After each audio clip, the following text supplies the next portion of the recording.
Hello, my name is Jackie Madonia, and I'm from the Louisville, Kentucky Quality Assurance Department, and we are here today to talk to you about QA. So what do you think of when you think of the Quality Assurance Department?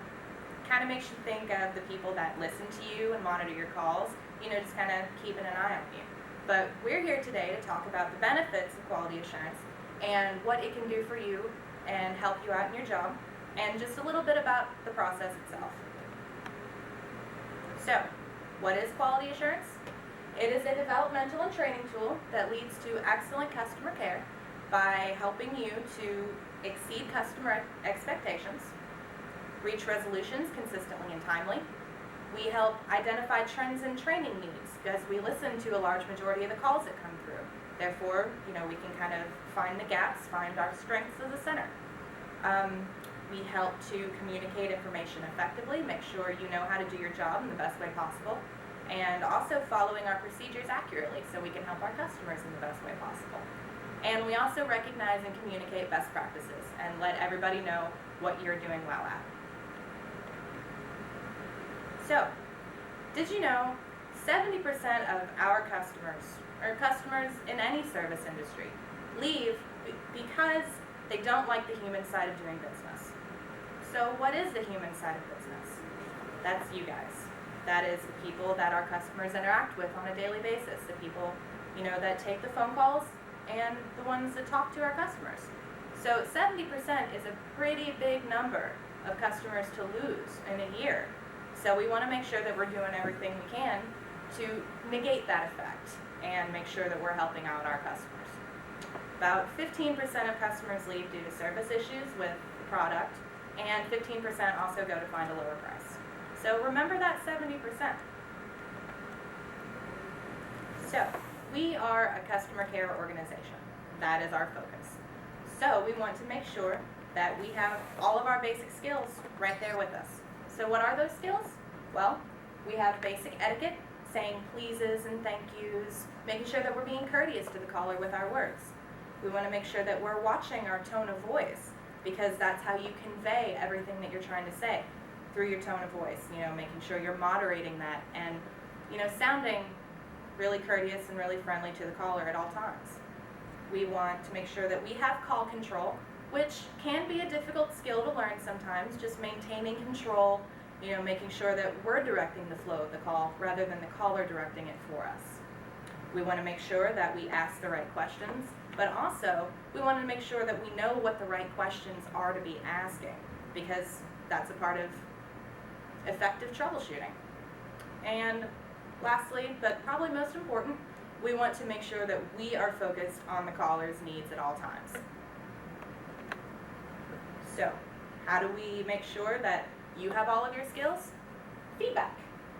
Monitoring is a teaching method, and it's only valuable with feedback, and we want to make sure that we provide that to you. The quality assurance team will provide that, as well as your supervisors. We try to make sure that we meet with you, at least once a month. Supervisors probably meet a little bit more than that, just to make sure you're up on everything that's going on, what your strengths are, and what your opportunities are. So what is the monitoring process? Well, your supervisor is there for frontline coaching to help you, right away if you have a question. And they're there to, just make sure you're taken care of. And they also have the meetings with you where they provide feedback to you, let you know directly what's going on with you on an individual level. And then your quality assurance department has monthly calibration sessions with your supervisors, where we all sit down and we listen to the same call, and we score it using the same form to make sure that everybody is has the right idea about what's going on, so that we can give you a consistent score. Also, we work closely with the training department, make sure that we are up on the latest things, as well as we're listening for those latest things and everything that's going on, making sure that you're doing everything you need to do. We also do frontline coaching. We meet with you. We give you individual personal attention, let you know how you are doing with all of your evaluations and your calls. And of course, we monitor the calls and make sure, you get those scores every month. So, how do we evaluate you? Well, we have the form. And the form is all of the skills that we take while we're listening to the calls, and we listen to on an individual level for each one. We have 31 skills total in the form, so let's find out what those are. Our first section is call introduction, acing and framing the call. And ACE stands for the first 3 skills that we evaluate. And those are answering the call with professional tone and energy, conveying empathy towards or acknowledging the caller's situation, and attempted to build the caller's confidence that the issue would be resolved. 3 skills that help build a strong foundation for our call and build rapport, align with the caller's issue, let them know we're there right from the very beginning. The first 15 seconds of an interaction are probably the most important because you set the tone. You let them know, I'm here to help you. And then from there, we go into assertively informing the caller that we're going to discuss your services with them. So we want to make sure we're setting the groundwork there. We let them know what's going to be happening during the call. Acknowledging the caller's off-topic or personal comments. Sometimes callers will throw in a comment that's not exactly 100% with the call. Maybe they talk about their family, maybe they talk about something that happened to them that day. We want to make sure that, whereas we're not getting into a conversation with them about it, we're acknowledging what's going on and letting them know we are still having a conversation going back and forth. It is a measure of call control. Make sure, we have that control over the call. Verifying required forms of identification. This is evaluation of a policy. So you want to make sure you're up to date on what those required forms of identification are. Our second section is issue analysis. Asking specific questions or paraphrasing to validate our understanding of the caller's issue. And this is just, a lot of times callers aren't very upfront, or maybe they don't have the understanding of what's going on, what's wrong, or what they need from us. So this is where we want to make sure just that we have an understanding so we know the most efficient direction in which to go. Downgrade or disconnect. It's not something that happens too terribly often, but sometimes there is a caller that wants to disconnect from one of our services for whatever reason that is.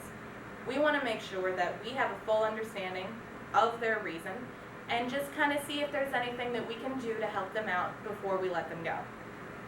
And then next is following appropriate hold, transfer, mute, and escalation processes when necessary. And this is an evaluation of all of those things that can come up during a call. Section 3, resolution techniques. Use relevant HSI troubleshooting in a logical sequence. And this is just, where we evaluate your skills as an HSI agent. Correctly utilizing HSI tools and resources. There are an abundance of tools that we teach you during training that we have for you so that you can most effectively help our caller. Provided most appropriate solution.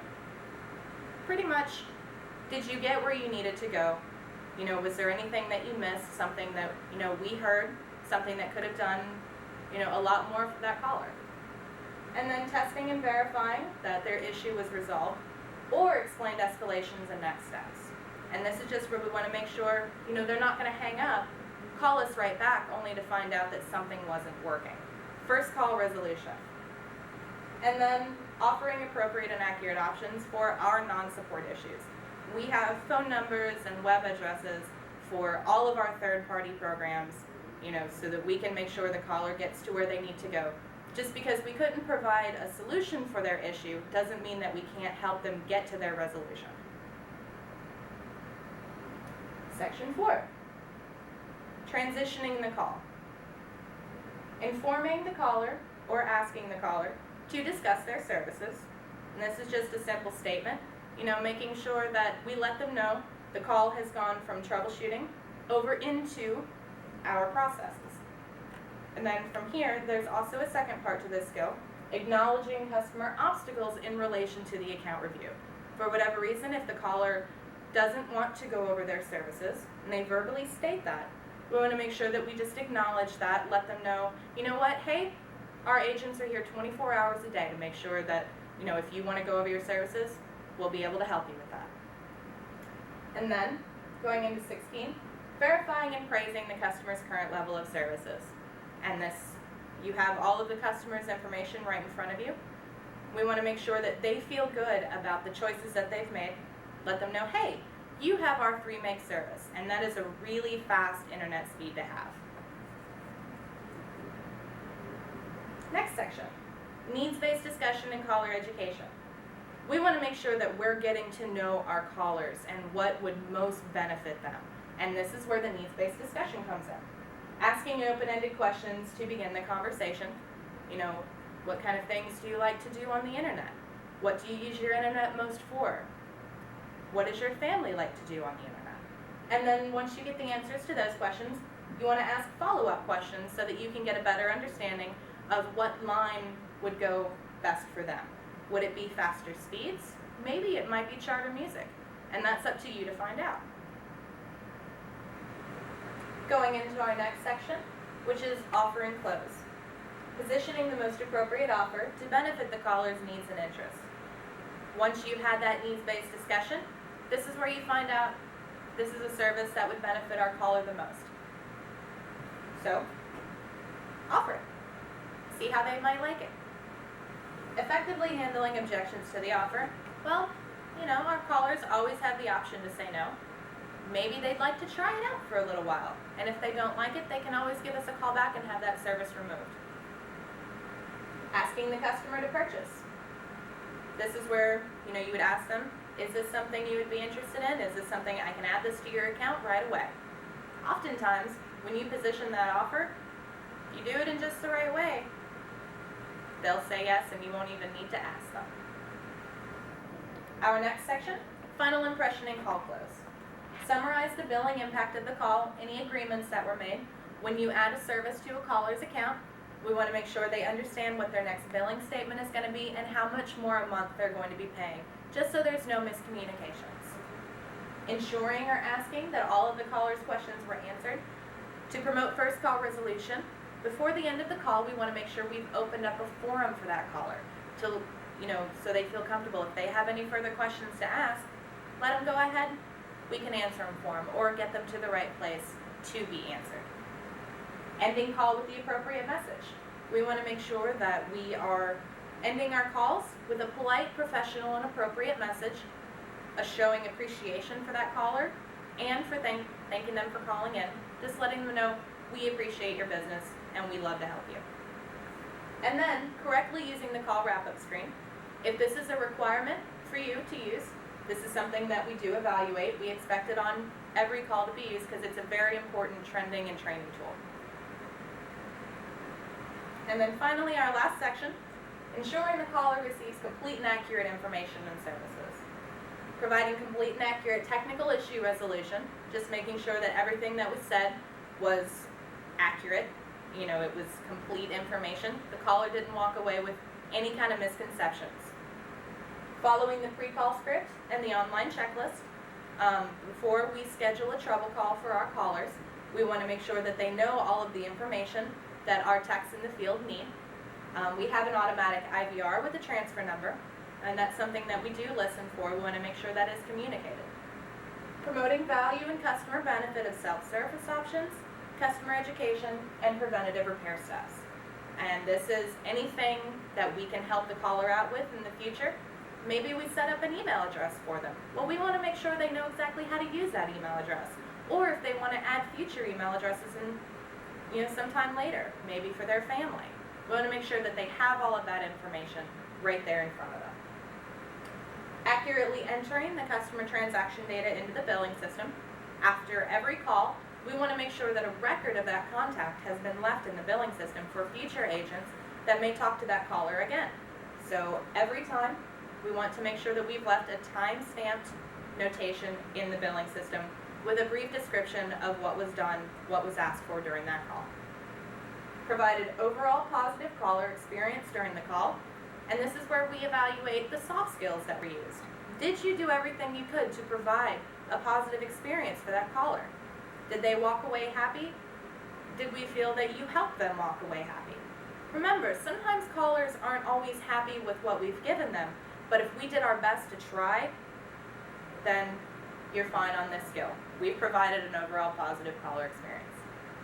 And then finally, explaining long pauses and silences during the call. Sometimes troubleshooting does make it necessary to be a little quiet, focusing on your tools and what you're trying to do. We want to make sure that caller cannot see you, so they're not sure if, what exactly is going on. We want to make sure that they know, bear with me for a few minutes, please, ma'am. I'm doing some troubleshooting tools. I'm trying to find out what's going on with your modem. So, what is quality assurance really all about? Making a connection, every call, every time, and having a conversation with your caller. I want to thank everybody for your time today. I know it's been really great for me. Hopefully we helped you understand a little bit more about what our quality assurance team does and how it can help you. Remember, quality counts.